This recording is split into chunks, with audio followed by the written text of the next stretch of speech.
The massive stage lights of Ireland's Got Talent burned like miniature suns, cutting through the darkness of the auditorium.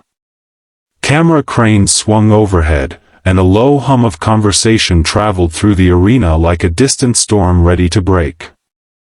People whispered, adjusted their jackets, checked their phones. This was just another audition night for them, another hopeful, another dream ready to be crushed by the weight of expectations. And then he walked in. A thin boy, no more than 13, entered barefoot. His clothes didn't match the bright LED screens or the sparkling curtains. His shirt was faded, the collar frayed. His jeans had a rip near the knee, and the rope tied around his waist served as a belt. He pressed an old acoustic guitar to his chest, so old that the wood was chipped, and a piece near the base was repaired with tape.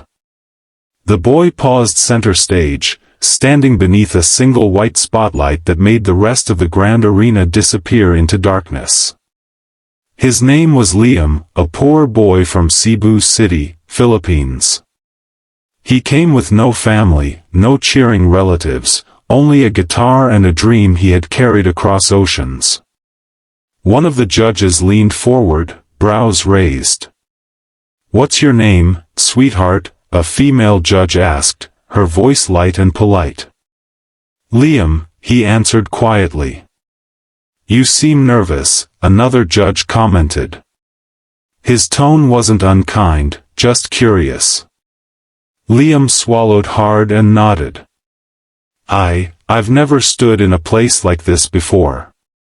Someone in the audience chuckled, not cruelly, but with disbelief. "A barefoot boy? On a stage built for stars? What will you be performing?" the judge asked. He shifted the guitar, hands trembling. Hotel California. I used to listen to it outside a cafe in Cebu. They never let me inside, but the sound leaked from the speakers. I learned it by ear." Silence. Even the cameras stopped motion. The female judge blinked rapidly, touched. "You learned it, by listening from outside?" He nodded again. For a moment, the boy tried to smile, but his voice cracked with emotion. "I didn't have money for lessons. But I really want to sing." He exhaled sharply, his shoulder rising like he carried the weight of the world on his small frame. The lights dimmed further, isolating him, turning him into a fragile silhouette on an island of light. The audience shifted from curiosity to anticipation. "Whenever you're ready," the judge encouraged softly. Liam placed his fingers on the strings, calloused, scraped, proof of hours of playing beside markets, jeepney stops, and ferry terminals for small coins. He closed his eyes, letting the stage disappear. In his mind, he wasn't barefoot anymore. He wasn't poor. He wasn't alone. The first chord echoed, clean, delicate, astonishingly precise. Murmurs rippled through the audience. "That's perfect pitch," someone whispered. But Liam didn't hear them. His voice began as barely a whisper, but it carried an ache that silenced thousands. He sang like someone who had lived every word. He didn't just perform. He poured out his story. Every note said what his voice alone could not. "I came from nothing. I fought to be here. Please, see me."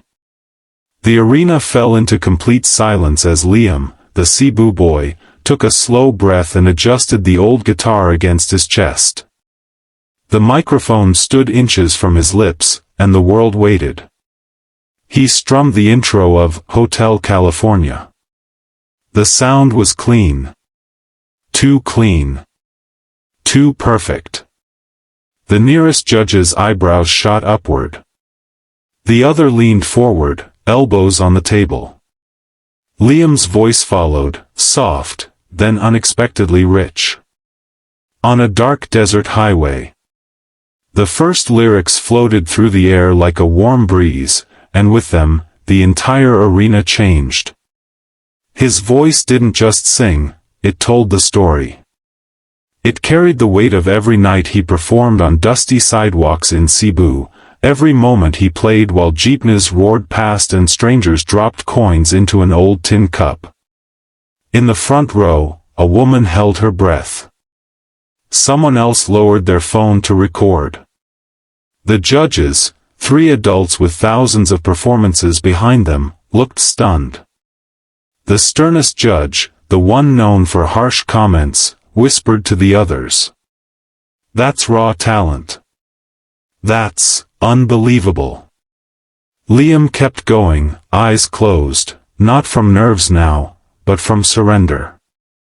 He had slipped into a world where everything disappeared except the strings beneath his fingers and the story in his heart. He attacked the second verse with power. "Such a lovely place, such a lovely face." The audience reacted, not with applause, but with emotion. The music vibrated through the floor, through the seats, through every person watching. And then, it happened. Liam hit the chorus with a soft, emotional crack in his voice, the kind that can't be taught, only lived. His voice wasn't just singing, it was pleading. He sang like a boy who knew what it meant to be locked out of the world he wanted to belong to. A tear rolled down the female judge's face. She wasn't just watching a performance. She was seeing a child who had fought harder than most adults ever would, fought hunger, exhaustion, humiliation, and still found a way to sing.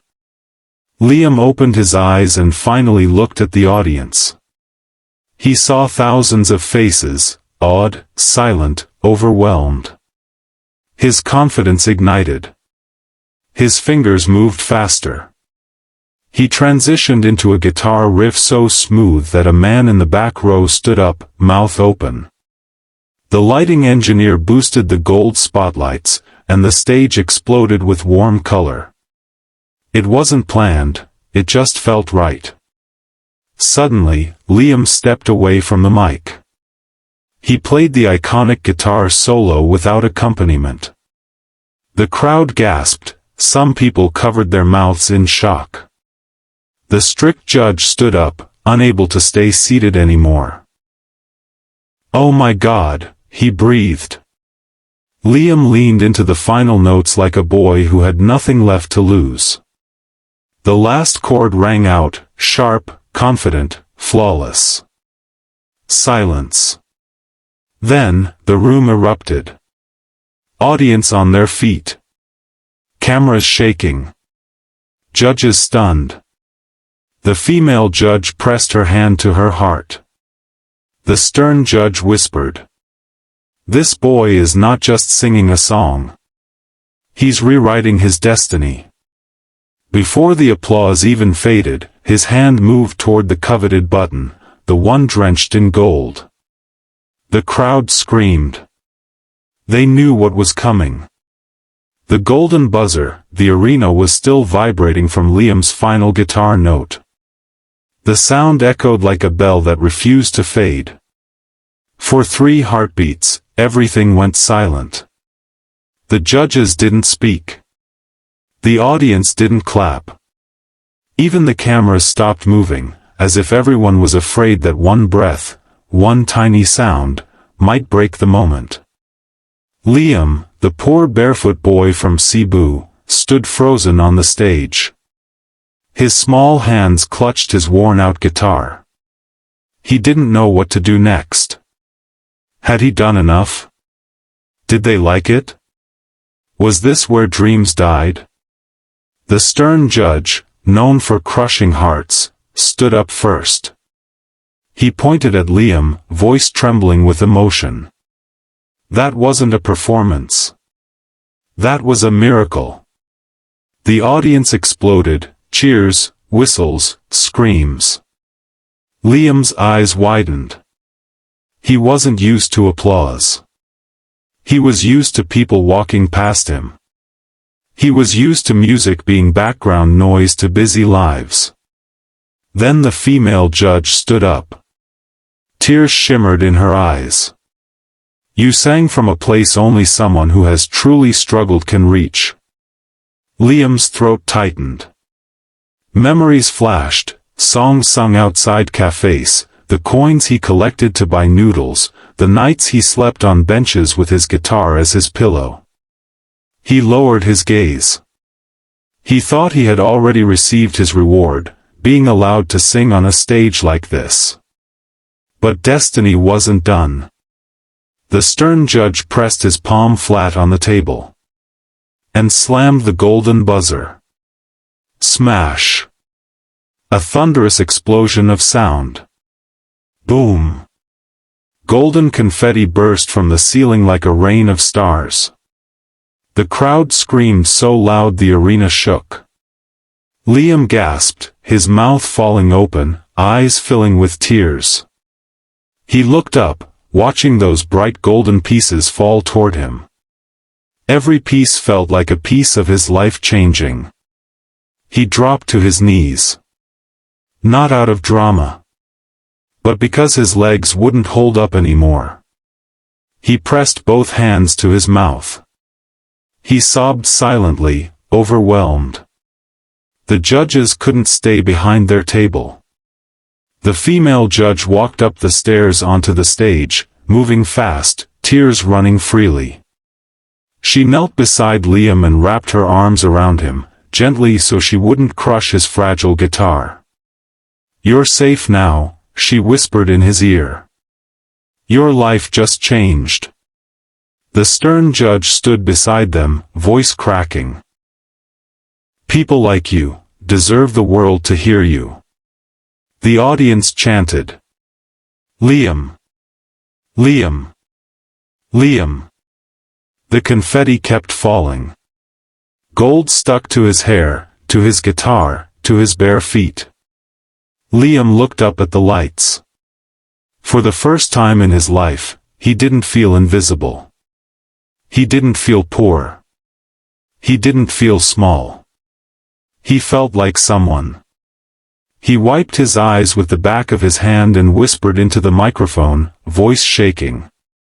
"Thank you. I never thought someone like me could be seen." The judge kneeled beside him, tears still falling. "You weren't seen, Liam. You were heard." The music swelled. Confetti still rained. And for the boy who once listened to songs from outside the cafe windows, dreams finally opened their doors.